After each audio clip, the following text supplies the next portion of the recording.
Assalamualaikum warahmatullahi wabarakatuh. Perkenalkan, nama saya Siti Romijatul Halawiyah dari tingkat 3 di keperawatan. Di sini saya akan mempresentasikan hasil telaah jurnal internasional yang telah saya lakukan. Mata kuliahnya itu metodologi penelitian, dosen pengampu Novri Jayani MSI. Yang pertama, judul jurnal yaitu The Effects of Sex Education in Promoting Sexual and Reproductive Health in Portuguese University Students, yang artinya pengaruh pendidikan seksual terhadap promosi seksual dan kesehatan reproduksi pada mahasiswa Universitas Portugis. Lalu ada penulis atau autor. Terdapat 4 penulis, yang pertama Martha Reis, yang kedua Lucia Ramiro, yang ketiga Margarida Gaspar de Matos, yang keempat Jos Alves Denis. Lalu ada publikasi atau publication. Di sini jurnal yang saya pakai. Lalu terdapat link jurnal, tetapi di sini tidak terdapat link jurnal karena saya mendapatkan jurnal tersebut dari dosen saya. Lalu bulan, penulis tidak mencantumkan. Lalu tahun 2011, volume penulis tidak mencantumkan, nomor dan halaman, nomor 29, halaman 477 sampai 485. Nama jurnal Social and Behavioral Science. Penelaah dan tanggal telaah jurnal. Penelaah saya sendiri, Siti Romijatul Halawiyah, dengan NIM 182152008. Tanggal telaah jurnal hari Kamis 19 Agustus 2021. Selanjutnya deskripsi jurnal. Yang pertama, tujuan utama penelitian. Tujuan dari penelitian ini adalah untuk menganalisis pentingnya pendidikan seks di sekolah dan meningkatkan pengetahuan pendidikan seks. Kemudian apa pengaruhnya dalam mempromosikan perilaku seksual yang sehat di kalangan mahasiswa Portugis. Lalu hasil penelitian. Hasil menunjukkan siswa yang mendapatkan pendidikan seks disebutkan lebih sering memiliki perilaku seksual beresiko lebih sedikit terkait dengan penggunaan alkohol dan obat-obatan, lebih sedikit IMS, lebih sedikit kehamilan dan aborsi yang tidak diinginkan. Mereka juga menunjukkan sikap positif terhadap kontrasepsi atau IMS dan keterampilan penggunaan kondom. Studi menunjukkan positif hubungan antara penerima pendidikan seks dan perilaku seksual protektif, pengetahuan, motivasi, dan keterampilan. Selanjutnya, deskripsi jurnal. Ada kesimpulan penelitian. Penelitian ini menunjukkan bahwa menerima pendidikan seks berpengaruh positif terhadap beberapa perilaku beresiko seksual, kesehatan reproduksi, pengetahuan, motivasi, dan keterampilan untuk membuat perbedaan dalam perilaku seksual pada mahasiswa Portugis. Selanjutnya ada telaah jurnal. Di sini terdapat 3 telaah jurnal. Yang pertama, fokus utama penelitian. Yang kedua, elemen mempengaruhi tingkat kepercayaan suatu penelitian. Yang ketiga, elemen yang mempengaruhi kekuatan suatu penelitian. Baik, yang pertama, fokus utama. Fokus dari penelitian ini adalah tentang pengaruh pendidikan seksual terhadap promosi seksual dan kesehatan reproduksi. Lalu yang kedua, elemen yang mempengaruhi tingkat kepercayaan suatu penelitian. A. Gaya penulisan seperti sistematika penulisan dan tata bahasa sistematika penulisan sudah jelas. Tercantum nama jurnal, judul penelitian, autor, abstrak, pendahuluan, metode, hasil pembahasan, kesimpulan, dan referensi. Yang B, penulis, yaitu kualifikasinya. Kualifikasi penulis sudah sesuai dengan kompetensinya yang dibuktikan dengan alamat masing-masing penulis, yaitu Faculty of Human Kinetics, Technical University of Lisbon, lalu Portugal, CMDT LA, Institute of Hygiene and Tropical Medicine, Portugal. Lalu selanjutnya yang C, judul berupa kelebihan dan kekurangannya. Kelebihannya menggambarkan isi penelitian secara umum. Kekurangan, judul tidak menyebutkan variabel terkait atau alat kontrasepsi dan usia mahasiswa. Yang B, abstrak berupa kelebihan dan kekurangannya. Kelebihan, poin yang terdapat pada abstrak hanya terdapat tujuan penelitian, hasil, dan kesimpulan. Kekurangan, poin pada abstrak tidak tercantum semua, tidak terdapat pendahuluan dan metode penelitian. Selanjutnya, yang ketiga, elemen yang mempengaruhi kekuatan suatu penelitian. A. Tujuan dan masalah penelitian.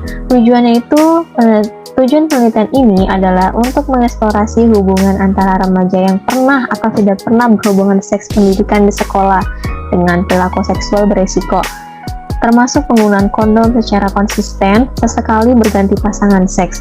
Terkait dengan alkohol dan obat-obatan, IMS, kehamilan tidak diinginkan, dan aborsi, serta pengetahuan dan sikap terhadap metode kontrasepsi dan STIs dan keterampilan perilaku. Lalu masalah penelitian. Masalah dalam penelitian ini adalah tingginya tingkat seks remaja di Portugis. Hubungan seks merupakan faktor penyebab terjadinya IMS, HIV, atau AIDS, sehingga diperlukan pendidikan kesehatan seksual pada remaja. Terdapat laporan bahwa pendidikan seksual dapat mengurangi hubungan seksual yang beresiko dengan menggunakan alat kontrasepsi. Lalu yang B, sistematika penulisan atau konsistensi logis. Penulisan dan jurnal ini telah memenuhi kriteria logis dan konsistensi. Sistematika penulisan runtut dan padu. Lalu yang C, pertanyaan penelitian dan hipotesis. Pertanyaan penelitian tidak dituliskan dalam jurnal penelitian ini. Hipotesis tersirat. Apakah terdapat pengaruh pendidikan seksual terhadap promosi seksual dan kesehatan reproduksi pada mahasiswa Universitas Portugis? Lalu selanjutnya sasaran. Sasaran penelitian ini adalah mahasiswa Portugis antara usia 18 tahun dan 35 tahun. Mahasiswa yang mengikuti penelitian ini yaitu wanita, pria, usia rata-rata 21 tahun. Mayoritas mahasiswa Portugis, lajang, Katolik, heteroseksual, dan telah memulai kehidupan seksual. Lalu ada pertimbangan etikal. Penelitian ini mendapatkan persetujuan dari Komite Ilmiah, Komite Etik Nasional, dan Komisi Nasional Perlindungan Data, dan mengikuti perlindungan hak asasi manusia. Selanjutnya, definisi operasional. Dalam penelitian ini, peneliti tidak menuliskan uraian terkait definisi operasional. Lalu di sini ada metode. Yang pertama, desain penelitian. Yang kedua, populasi dan sampel. Yang ketiga, cara pemilihan teknik pengambilan dan penentuan besar sampel. Metode yang pertama, desain penelitian. Desain penelitian ini menggunakan metode kuasal komparatif dengan pendekatan kuantitatif.